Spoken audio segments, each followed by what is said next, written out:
오늘도 하나님 앞에 나와서 예배하기를 소망하여 이 자리에 오신 여러 우리 교우 여러분들을 주님의 이름으로 환영하고 또 축복합니다.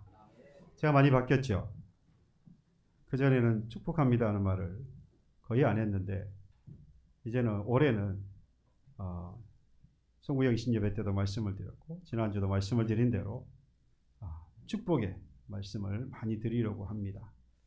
제가 할 수 있는 것이 여러분들이 우리가 주의 교회가 하나님께서 예비하신 복을 받는 것이 받도록 인도하는 것이 제 책임이고 또 제가 할 일이라 생각합니다. 그래서 마음먹은 그 모든 것들을 하나님의 말씀과 진리 안에서 여러분들 마음껏 축복해 드리려고 합니다. 저뿐만 아니라 여러분들도 함께 교우들에게 믿음의 우리 공동체들에게 많이 축복하시기를 바랍니다. 그 축복하는 입술에 어떻게 시기가 있고 그 축복하는 그 마음에 어떻게 원망 불평이 있겠습니까? 축복하는 그 입술이 그 마음에서 축복이 올라와서 복을 빌고자 하는 그 마음이 하나님의 마음이 가득 차서 그것이 우리의 입술의 고백으로 전해질 수 있기를 바랍니다. 한 주간도 여러분들 기도하면서 어떻게 우리 교우도 여러분들이 살아오셨을까, 살아가고 계실까 걱정하고 염려하고 있었습니다. 그 걱정과 염려는 전부 저의 우군이고 저의 믿음 없습니다. 이 시간에 고백합니다. 오늘 이와 같이 하나님 앞에 물론 다 나올 수는 없었습니다만은 이렇게 나오셔서 함께 예배하는 모습을 보면서 하나님 앞에 감사할 수밖에 없고 또 혹여라도 여러분 한 주간 또는 살아가시면서 힘들고 어려운 부분이 있으면 혼자만 가지고 계시지 마시고 말씀을 드린 대로 이제 기도팀이 팀장을 중심으로 해서 운영이 되니까 물론 자신도 기도하고 저에게 그리고 팀장에게 꼭 연락하셔서 함께 기도할 수 있기를 바랍니다. 하나님은 기도하는 자의 기도를 반드시 들으시고 응답하십니다. 하나님이 살아계심을 경험하는 방법 중에 가장 빠른 길은 기도하는 겁니다. 기도할 때에 하나님의 살아계심을 경험할 수 있습니다. 낱낱이 자세히 하나님 앞에 우리의 마음과 우리의 삶을 고백하면 하나님이 들으셨다고 하는 증거를 보여주시지 않겠습니까? 우리가 기도해야 이게 하나님께서 보여주신 것인지 나타내 주신 것인지 알 수 있죠. 기도하지 않으면 그냥 지나가 버립니다. 하나님은 응답해 주셨는데 기도하지 않다 보니까 이것이 정말로 하나님이 응답하신 건지 정말로 어떻게 하다 된 건지 전혀 알지 못하고 합니다. 그러나 자세하게 기도하는 사람은 순간순간 놓치지 않고 하나님께서 응답하시는 것을 경험하게 되죠. 그러니 하나님의 살아계심을 경험하고 하나님 앞에 감사할 수밖에 없지요. 그 신앙이 참된 신앙 아니겠습니까? 하나님이 하나님 되셨다고 하는 것을 고백할 수 있는 신앙만큼이나 하나님이 기뻐하시고 참된 신앙이 또 어디 있겠습니까? 바라기는 계속해서 기도할 수 있기를 바라고 오늘 제가 이 말씀을 서두에 이렇게 드리는 이유가 뭐겠습니까? 네, 이러실 줄 알았다니까요. 내일부터 새해 특별 새벽기도회가 시작되지 않겠습니까? 그러니 거룩한 산 제물이 되게 하소서라는 주제를 가지고 새벽기도를 할 것인데 특별 새벽기도회 이미 그 이른 시간에 하나님 앞에 나온다는 것이 벌써 거룩한 산 제물이 된 것이죠.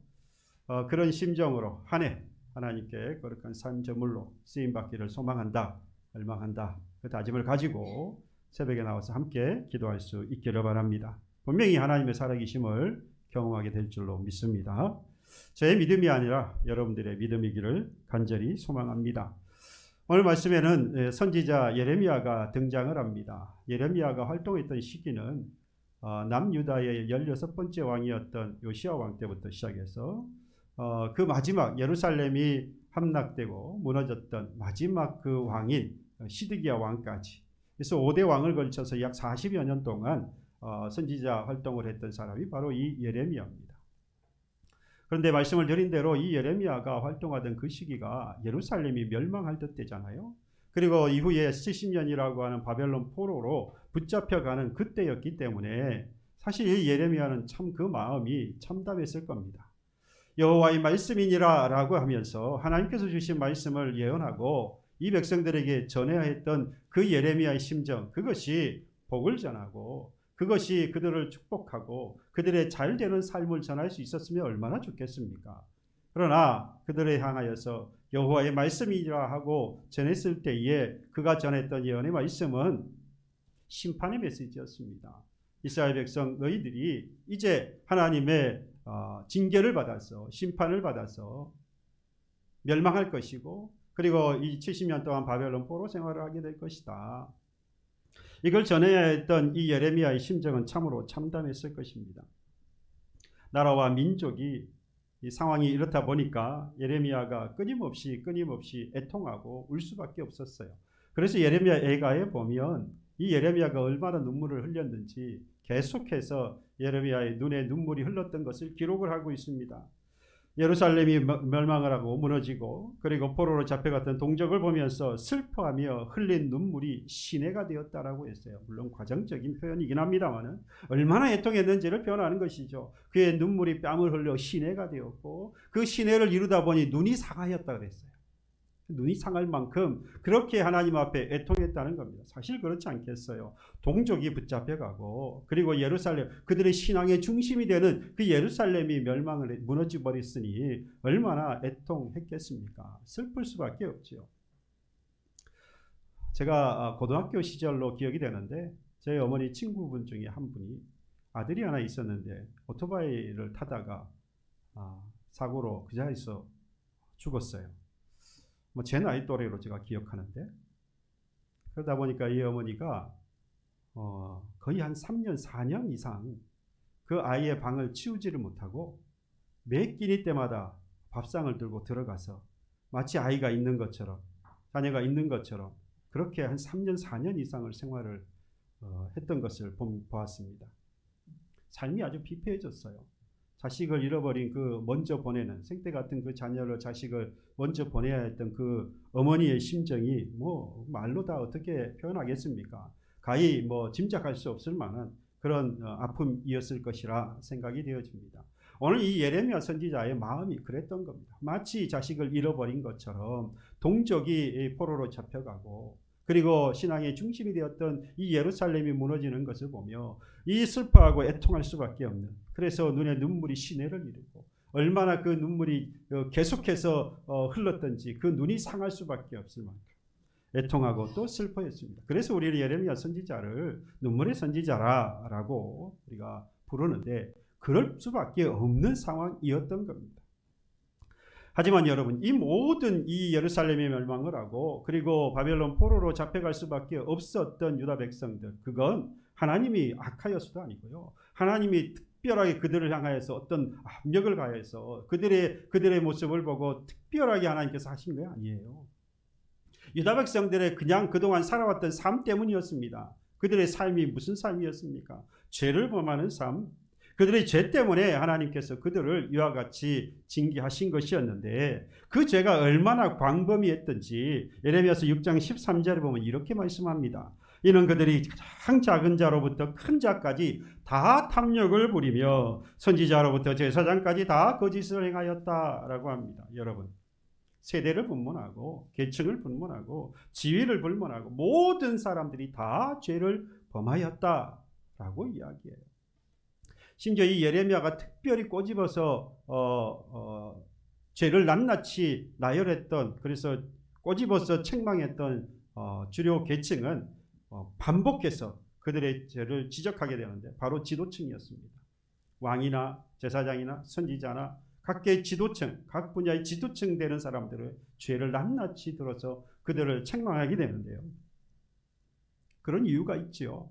어느 시대나 다 마찬가지지만 그 나라와 그 시대가 부패하기 시작하는 것은 가장 위에서부터 시작되기 때문입니다.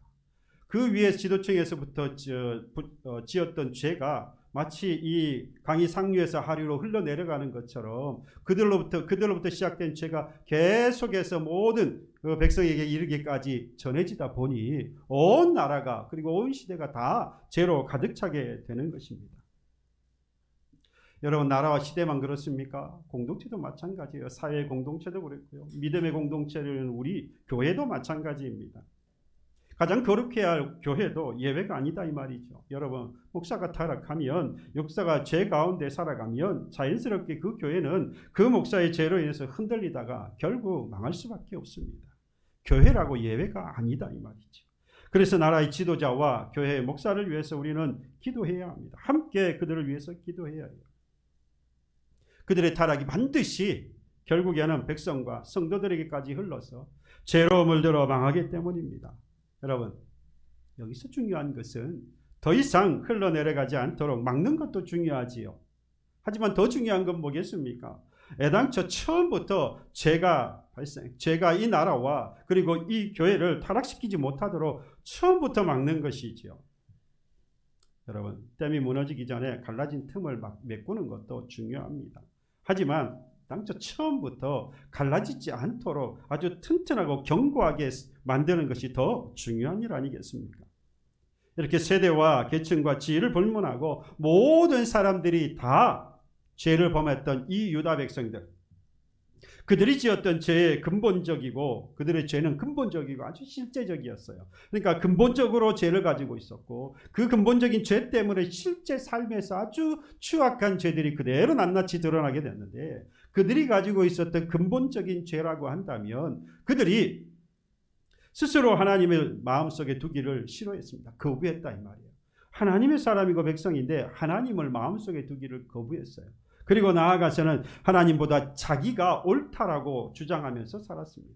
뿐만 아니라 우상을 섬기며 살았어요. 이들이 지었던 근본적인 죄가 바로 이러한 것들입니다. 그래서 예레미야 2장 13절에 보면 이렇게 말씀해요. 내 백성이 두 가지 악을 행하였나니 곧 그들이 생수의 구원되는 나를 버린 것, 생수의 근원이 되는 나를 버린 것. 이 말이 뭐겠습니까? 결국 하나님을 마음에 두기를 싫어했다 이 말이에요.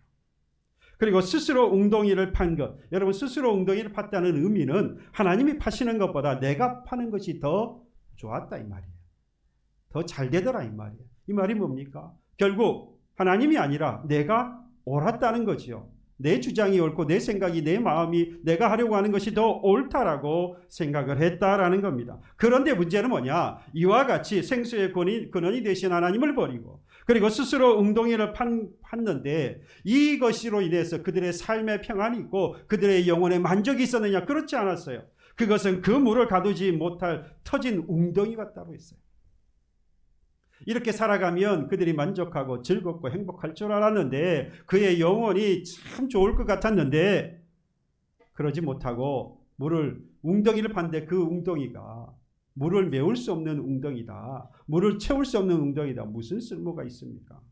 결국 그의 영혼과 그의 삶이 더 메말라지는 것만 경험하게 된 것이죠. 죄라고 하는 것이 그렇습니다. 죄는 마치 물을 저장할 수 없는 터진 웅덩이와 같습니다. 그들의 삶과 영혼을 만족하게 하는 것이 아니라 더 메마르게 만드는 거예요. 공허하게 만듭니다. 여러분, 우리가 살아가면서 내 마음에 공허함이 있고 내 삶의 피폐함이 자꾸만 돌아온다면 이건 나를 돌아봐요. 뭘 돌아봅니까? 내가 하나님 앞에 이 이스라엘 유다 백성들과 같이 죄를 범한 것은 없는지 우리는 항상 돌아봐야 하는 것이. 이렇게 하나님을 배반하고 우상을 섬겼던 이 유다 백성들의 죄를 이제 구체적으로 나열을 하는데요. 예레미야서 5장, 6장, 7장에 이 죄를 낱낱이 나열을 하고 있어요. 그걸 요약해보면 이렇습니다. 덫을 놓아 사람을 잡고 속임수를 써서 이익을 취하고 고아나 빈민의 송사를 불공정하게 하고 홀로 된 여인을 압제하고 무죄한 자의 피를 흘리게 하며 폭력과 탈취와 살상이 비일비재에 따른 힘 있는 자들이 힘 없는 자들을 억압하면서 자신들의 이익만 챙겼다 이 말이죠. 탐심과 탐욕으로 가득 찼고 그리고 다른 사람을 해하는 것에 전혀 문제 삼지 않는 바로 그러한 죄들이 비일비재하게 일어나고 있었다 이 말입니다. 여러분, 하나님의 백성, 거룩하신 하나님의 백성이 가장 거룩하지 않게 살아갔던 시대에 멸망으로 갈 수밖에 없는 그 시대의 한가운데에 예레미야가 부름을 받았고 심판의 메시지를 전하는 소명을 감당하고 있었던 거예요. 여러분, 과연 이 유다 백성들 하나님의 백성이라고 할 수 있습니까? 지금 이 유다 백성들, 이 사람들을 정말로 하나님의 사람이라고 우리가 알 수 있겠습니까? 여러분, 누구누구의 사람이다라고 말할 때는 그 누구누구의 사람에는 무슨 의미가 담겨 있지요? 그 누구누구라고 하는 그 누구를 따른다는 말이죠. 그래서 그 누군가의 그 누구라고 하는 사람, 그 사람의 말과 그 사람이 하는 것을 명령하는 것을 다 순종하고 따르는 것을 바로 누구누구의 사람이다라고 표현하는 겁니다. 나는 대통령의 사람이다라고 하면 대통령을 따르는 사람이라는 말이고, 그래서 대통령이 하는 말과 명령을 내가 다 순종해서 따른다라고 하는 거죠. 그렇다면 하나님의 사람이다라고 하면 당연히 하나님을 따르는 사람이어야 하고, 그리고 하나님의 말씀과 하나님의 명령을 따르는 사람이어야 하나님의 사람입니다라고 말할 수 있는 것이죠. 근데 우리가 지금 본 것처럼 근본적으로, 그리고 그들이 그 근본에 따라서 행했던 그 이스라엘 백성, 유다 백성들의 낱낱이 드러났던 그 죄의 목록들을 보면 이 사람들이 정말로 하나님의 사람이라라고, 하나님의 백성이라라고 말할 수 있겠냐 이 말입니다. 그럴 수 없지요. 그들의 입으로는 우리가 하나님의 백성이라, 하나님의 사람이라 말할 수 있을지 모르겠지만, 그들이 혈통으로는 하나님의 백성이다 라고 말할 수 있을지 모르겠지만, 그들의 삶에 있어서는 전혀 하나님의 백성답지 않았던 삶이었습니다. 그래서 제가 오늘 이 말씀을 묵상하면서 이 예레미야서를 또 우리가 BTS반에서 같이 공부를 하고 이 예레미야서 지난주까지 공부를 했는데요. 그걸 공부하면서 또 말씀을 묵상하면서 제가 기대했다는 것은 제가 소망 삼았다는 이야기는 아니에요. 제가 예상하건대 이런 유다 백성들이었으니까 하나님께서 당연히 이 백성들을 버리셨을 것이라 라고 저는 예상을 했어요. 그런데 참 하나님은 저의 예상을 항상 벗어나십니다. 제가 하나님을 따를 수 없는 것이죠. 그럴 수밖에 없는데 때로는 좀 야속하기도 해요. 제 기대가 제 예상이 좀 맞아떨어지면 저도 좀 감동되면서 저도 좀 이렇게 자부심이 생길 것 같은데 그러지 않을 때가 너무 많아요. 오늘 본문도 마찬가지였습니다.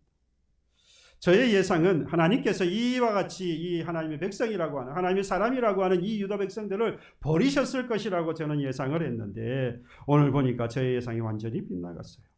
온갖 죄로 가득했던 이 유다 백성들이었으니까 하나님께 버림을 받고 더 이상 하나님의 사람이라 부르지 않으실 것 같았는데, 그런데 오늘 본문에 이 예레미야 선지자에게 하나님께서 그에게 토기장이의 그 모습을 보도록 하시지요. 이제 보니까 너는 일어나 토기장이의 집으로 내려가라. 내가 거기에서 내 말을 내게 들려주리라 하시기로 내가 토기장이의 집에 내려가 보았습니다. 그랬더니 그가 농로로 일을 하고 있는데 4절에 보니까 진흙으로 만든 그릇이 토기장이의 손에서 터지매 그가 그것으로 자기 의견에 좋은 대로 다른 그릇을 만들더라 라고 했습니다. 이 말을 풀어서 보면 이렇습니다. 유다 백성은 토기장이의 손에 들린 진흙과 같이 하나님의 손에 들린 사람들이다라는 거죠. 이 토기장이가 진흙을 가지고 그릇을 만드는데 마치 하나님께서 이 토기장이와 같아서 진흙과 같은 이스라엘 백성들을 뭐 한다는 겁니까? 손에 들고 계신다 이 말이에요. 오케이, 거기까지는 이해 받아들였어요. 제가 받아들이지 않는다고 해서 문제가 달라질 건 아니지만 어쨌든 오케이, 거기까지 이해됐다 이 말이죠. 그 다음에 뭐라 그러냐, 진흙으로 만든 그 그릇이 토기장의 손에서 터졌다 그랬어요. 터짐에 이거는요 깨졌다는 이야기도 되고 금이 갔다는 이야기도 되는 거예요. 여러분, 그래서 저는 하나님께서 이걸 버리신 거구나 라고 예상을 한 것인데, 그 다음에 보니까 다른 그릇을 만들었다라고 했어요. 그걸 가지고 버린 게 아니고 다른 그릇을 만들었다, 토기장이가. 그러니까 이 토기장에 그럴 권한도, 그런 권능도 있지 않느냐. 그 다음에 보면 이제 7절, 8절, 9절, 10절에 가서 보면 그럴 권세가, 권한이 하나님에게 있는 것이 아니냐라고 말씀하시면서 온갖 죄로 인하여서 완전히 깨진 그릇 같았던 이 유다 백성들이긴 하지만 토기장이신 하나님의 손에 들려지면 하나님은 버리지 않으시고 하나님이 쓰시기에 합당한 그런 그릇으로 만들어 하시겠다라고 말씀했다 이 말이죠. 제가 예상한 바를 다시 들려볼까요? 6절에 보면 여호와의 말씀이니라 이스라엘 족속아 이 토기장이가 하는 것 같이 내가 능히 너희에게 행하지 못하겠느냐. 이스라엘 족속아 진흙이 토기장이의 손에 있음같이 너희가 내 손에 있다. 그래서요 하나님의 손에 유다 백성이 있으니 토기장이와 같이 어떻게 하시겠다는 겁니까? 제 생각에는 이제 버려버리셨구나. 왜? 그들은 하나님의 사람이지 않으니까. 하나님의 사람과 같은 모습을 전혀 보이지 않고 있으니까.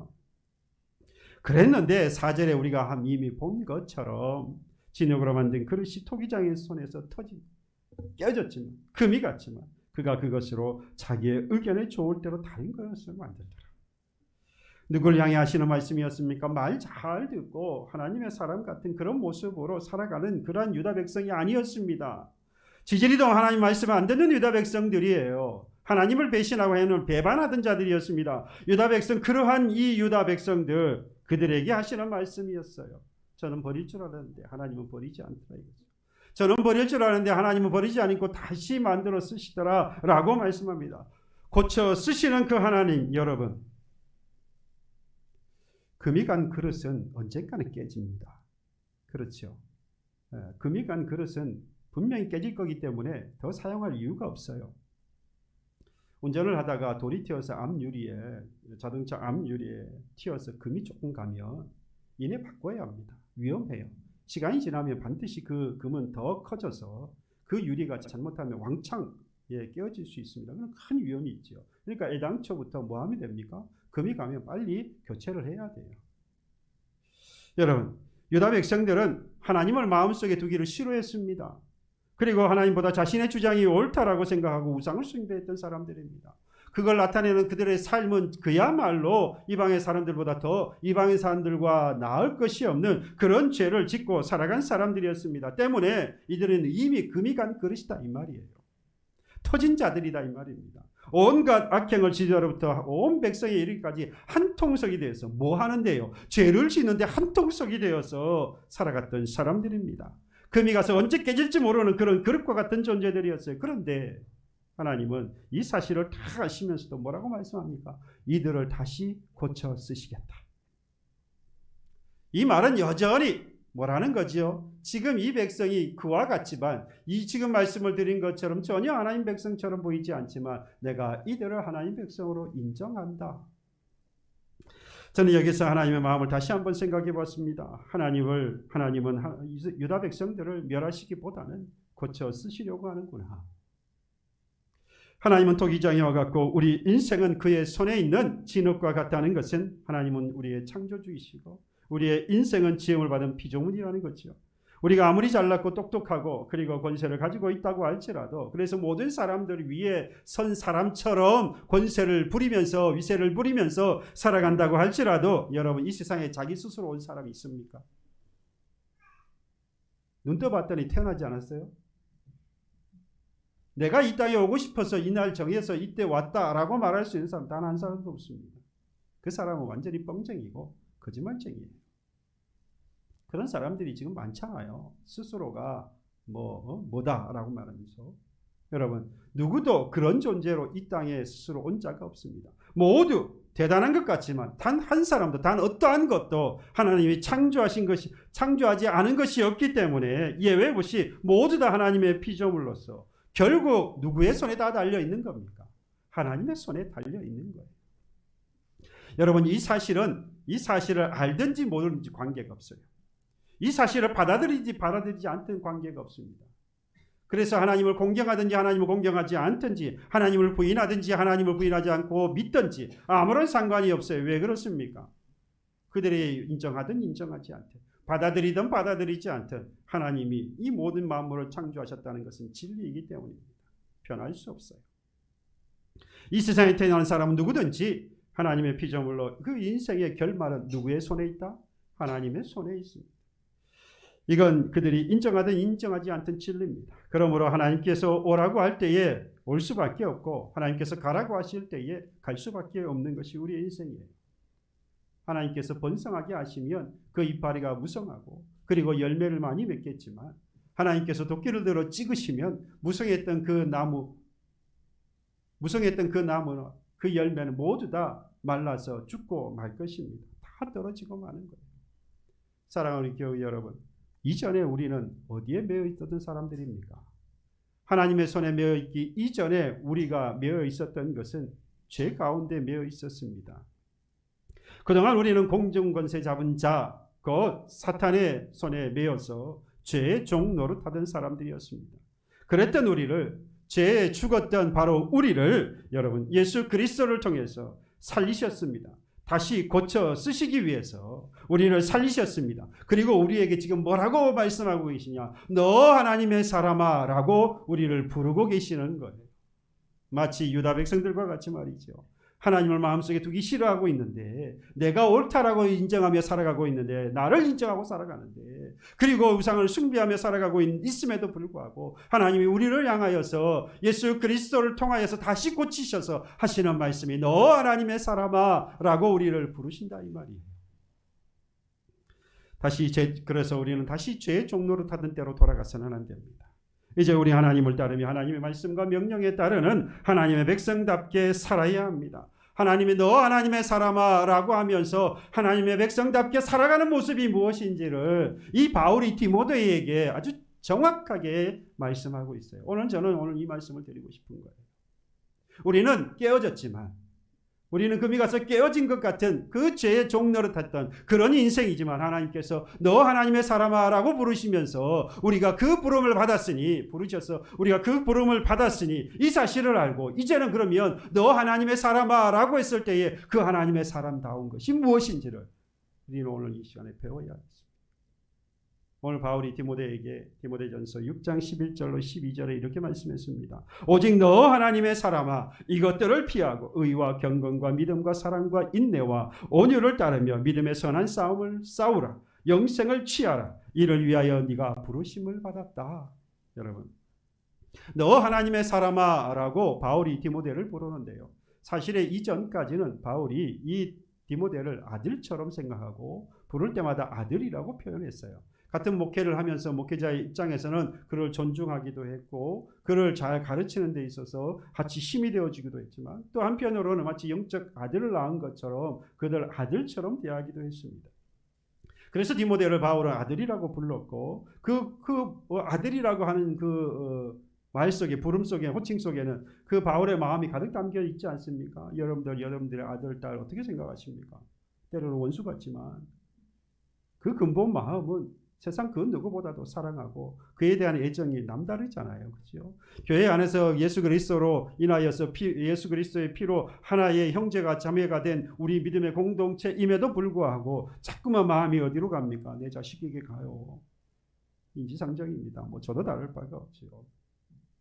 그런 마음이 이 바울에게 있었던 것이죠. 그런데 이 바울의 마지막 서신이 되어지는 이 디모데 서신을 보게 되어지면 오늘 뭐라고 부르고 있습니까? 아들이라 부르지 않고 하나님의 사람아 라고 부르고 있어요. 아들이라고 했을 때에도 바울의 이 심정이 잘 담겨 있지만 이때에 하나님의 사람아 라고 불렀을 때 그 디모데가 느꼈던 심정은 어떻겠습니까? 사뭇 달랐을 거예요.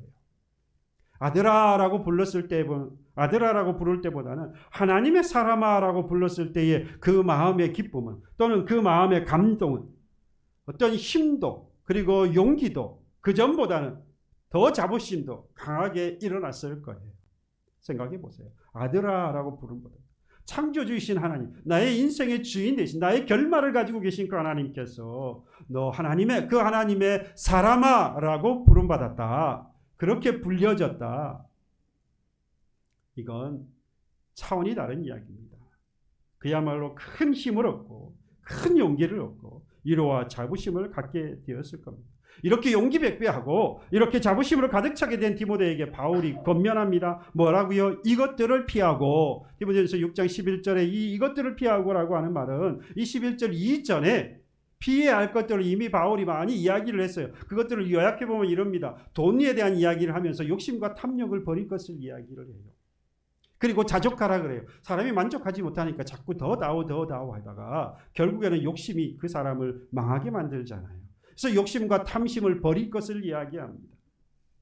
이러한 것들을 피하라라고 했어요. 그리고 나서 뭐라고 하느냐? 의와 경건과 믿음과 사랑과 인내와 온유를 따르고 또 믿음의 선한 싸움을 싸우라. 그리고 마지막 영생을 취하라. 그래서 네 가지를 이야기합니다. 피하고 따르고 싸우고 취하라.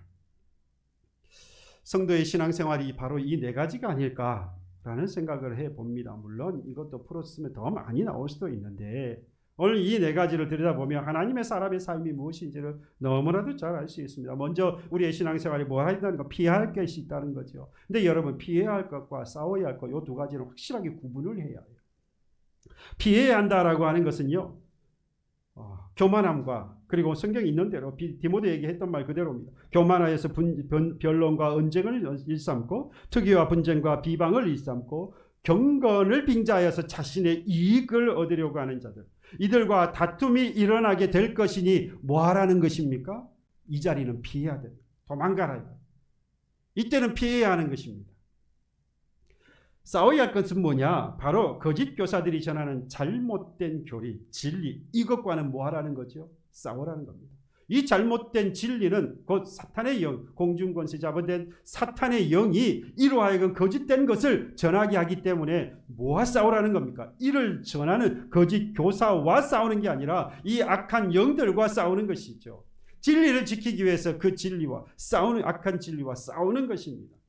우리가 싸워야 할 것은 그래서 결론적으로 권세를 잡은 악한 영들과 싸우는 것이고, 자신이 내 안에 있는 이 죄악된 것들, 죄악된 본성, 육체적인 정욕을 따르려고 하는 바로 이것과 싸우는 거죠. 그러니까 피하는 것은 여러분, 내가 지금 이 사람과 싸우려고 하는 것에, 내가 이 사람과 싸우려고 하는 것은 우리가 싸워야 하고요. 이 사람이 나오게 싸우려고 달려들 때 뭐 해야 되는 겁니까? 피해야 하는 거예요. 이 사람이 나에게 시비를 걸고 시기를 하고 미워하고 질투하여서 나로 하여금 분쟁하고 분열하게 만들 때 뭐 하라는 겁니까? 맞서 싸우는 게 아니에요. 그때는 피하는 거예요. 그걸로 인하여서 내가 마음에 뭐가 일어납니까? 분노가 일어나는 거예요. 나를 시기하고 질투하고 아무 이유 없이 나를 자꾸 모함하니까 내 마음에서 싸우고자 하는 마음이 일어나는 그런 육체적인 본성이 일어나면 그건 뭐 하라는 겁니까? 나와 싸우라는 거예요. 근데 자꾸 이게 거꾸로 가요. 그래서 분란이 생겨요. 그래서 트러블 메이커가 되는 겁니다. 이게 바뀌어버리면 문제가 커지는 거예요. 상대와는요, 그 문제를 가지고 피하는 거예요. 내 안에 그걸 상대해서 일어나고 있는 싸우고자 하는 그 악한 본성은 그것과는 우리가 싸워야 합니다. 여러분, 그걸 뭐라고 말했냐? 옛사람이라고 표현했어요. 그러니까 이 옛사람하고는 싸워야 하는 겁니다. 오늘 올해 표 가운데에서도 옛사람을 벗어버리고 라고 하는 말씀을 드리지 않았습니까? 우리의 그 옛사람 된 이 육체의 욕망, 육체의 소욕, 이러한 것들을 다 싸워서 이겨야 할 것들입니다. 그러니까 싸움의 이 겉은 뭡니까? 결국 나의 옛 모습이고, 그 옛사람이고, 내면은 악한 영이 되어지는 거죠. 나를 미워하고 나를 시기하고 질투하고 비방하는 그 사람들과 싸우는 게 아닙니다. 이들 때문에 내 마음에 일어나고 있는 원망과 내 마음속에 있는 낙심과 좌절함, 그리고 이러한 것들과 우리는 싸우는 거죠. 악한 나의 옛사람과 싸우는 겁니다. 그래서 바울이 뭐라고 고백합니까? 나는 날마다 죽는다 라고 고백을 하는 겁니다. 여러분, 죽은 사람이 분노할 수 있습니까? 죽은 사람이 어떻게 상처를 받고 죽은 사람이 어떻게 가서 따집니까? 누가 뭐라고 해도 죽었으니까 들리지도 않고요. 아무리 시비를 걸어도요, 대항을 할 수가 없어요. 왜요? 죽었으니까요. 누가 나를 욕해도요, 듣지를 못합니다. 죽었으니까요. 내 속을 뒤집어 놨는데도 내가 죽었으니까 대항을 못하는 거예요. 집에 들어가시면 남편이 아내가 내 속을 뒤집어 놓지 않습니까? 근데 이에 대해서 내가 대항하려고 할 때는 내가 날마다 죽지 못했기 때문이에요. 분노할 것도 없고요. 미워할 것도 없습니다. 다툴 것도, 소리 지를 것도, 욕할 것도 없으니까 내가 죽었으니까. 그런데 내가 살아있으면 미워해요. 내가 살아있으면 분노하고요. 다투려고 합니다. 욕하고 싸우고, 그리고 분열을 가져오고 원망하고 불평합니다. 이걸 우리가 뭐라고 말했습니까? 우리의 옛사람의 모습이라고 말했어요. 그러나 하나님의 사람은요, 갈라디아서 5장 24절에 이미 말씀하고 있는 것처럼 그리스도 예수의 사람들이 지금까지 말씀드린 어떤 사람입니까? 하나님의 사람들, 하나님의 백성들. 이들은 어떻습니까? 육체와 함께 그 정욕과 탐심을 십자가에 못 박았다라고 했어요. 이 모든 살아있던 옛 모습을 이 십자가에 못 박는 겁니다. 에베소 4장 22절 24절에 말씀합니다. 너희는 유혹의 욕심을 따라 썩어져가는 구습을 따르는 옛사람을 벗어버리고 너희 심령이 새롭게 되어 하나님을 따라 의와 진리의 거룩함으로 지으심을 받은 새 사람을 입으라. 여러분을 축복합니다. 예수와 함께 나의 옛사람의 모습은 예수 그리스도와 같이 십자가에 못 박아 죽고 심령이 새롭게 되어 새 사람을 입기를 축복해 드립니다. 여러분, 그리고 하나님의 사람이 따라야 할 것, 그 다음에 뭐가 있었습니까? 의와 경건과 믿음과 사랑과 인내와 온유함이라고 했어요. 이건 우리가 따라야 해요. 여러분, 불의와 타협해서는 안 됩니다. 의를 따르는 사람은 불의와 타협해서는 안 돼요. 잘못된 것은 잘못되었다고 할 수 있는 용기가 있어야 됩니다.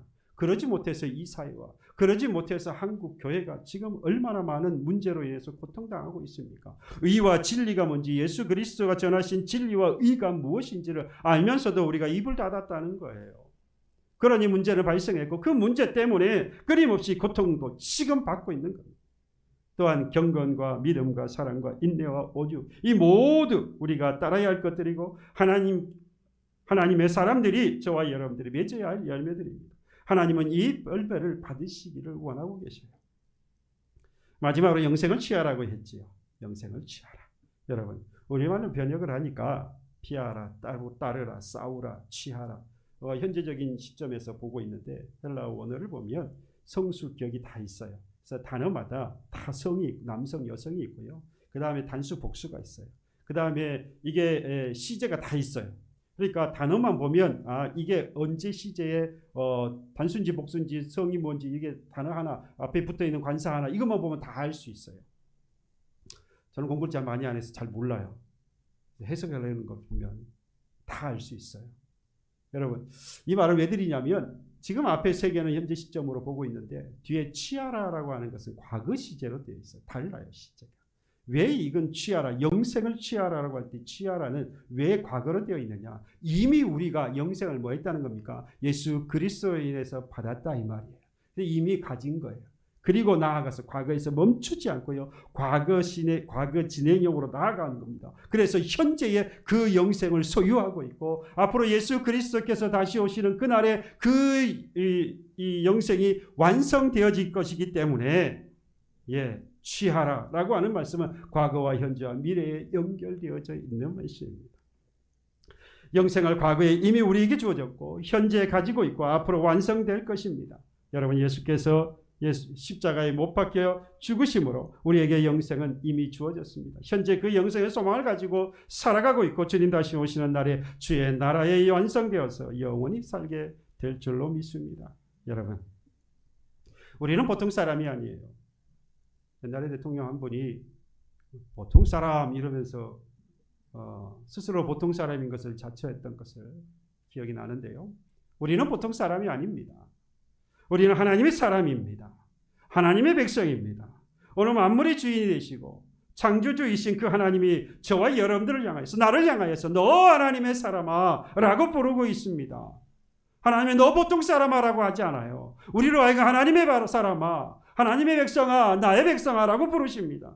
그러니 여러분, 바울이 디모데에게 너 하나님의 사람아 라고 불렀을 때에 그에게 용기가 더해졌고 그가 자부심을 더할 수 있었던 것처럼 하나님께서 다른 사람도 아니라 하나님께서 너 나의 사람아, 하나님의 백성아 라고 부르시니 여러분, 용기를 가지세요. 여러분, 자부심을 가질 수 있기를 바랍니다. 그리고 나아가서 오늘 이 바울이 디모데에게 권면하였던 것처럼 하나님의 사람답게 살기를 축복합니다. 하나님을 기쁘시게 하는 삶을 살며 범사에 하나님께 영광을 돌리는 삶이 되기를 축복해 드립니다. 그러면 하나님의 사람인 우리로 인하여서 여러분, 이 세상은 지금보다 훨씬 더 아름답고 지금보다 더욱더 훨씬 더 행복한 세상이 되어질 것입니다. 누구를 통하여서요? 하나님의 사람답게 살아가는 저와 여러분들을 통하여서. 그러니 지금 우리는 하나님의 사람아라고 하는 그 음성을 들을 수 있어야 돼요. 성령을 통하여서 나를 하나님의 사람아라고 하는 하나님의 그 음성을 우리는 들을 수 있어야 합니다. 그 음성을 듣게 된 저와 여러분들이라고 한다면 오늘 이 시간 결단하십시오. 내가 하나님의 사람답게 살겠다.